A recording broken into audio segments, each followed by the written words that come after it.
mahusiano ya aina za miti na uingiaji wa nyuki kwenye hiyo mzinga. Sina details sana, lakini kwa akili ya kawaida na tulivyofundishwa sayansi ya mti, zile tunaita chemistry za miti inatofautiana kati ya mti mmoja na mti mwingine. Alitufundisha Profesa Suzana huyo. Kwa hiyo utofauti wa content au vitu vilivyo kwenye ule mti mmoja na mwingine, kitendo chake cha kutofautiana ni automatically, sio vyote vinakuwa ni rafiki na yule nyuki. Mfano mmoja ni pale nyuki wanapokuwa wanatafuta kwenye maua, wanapokuwa wanazunguka pale, sio kila ua ni rafiki kwa kila nyuki kulingana na content zilizo kwenye ile nyuki ile haya maua. Mfano mmoja na kwenye tumbaku.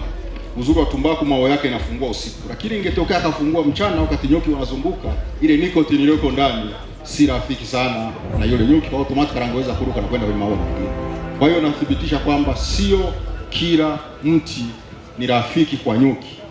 Sasa swali litakaloweza kufuata, pengine ni miti ipi inafaa kutengeneza mizinga. Kabla hatujaenda huko, ni rahisi sana kutumia akili za wenyeji walioko katika mazingira tunayoyafahamu. Katika kila eneo watakwambia miti hii ni mizuri sana katika kufanya mazingira kama haya. Na ndio maana tunapotengeneza mizinga, sio kila rangi inafaa kupaka kwenye ule mzinga, kwa sababu rangi nyingine si rafiki wa kuvutia wale nyuki waweze kuingia na kuishi mule ndani. Asante sana.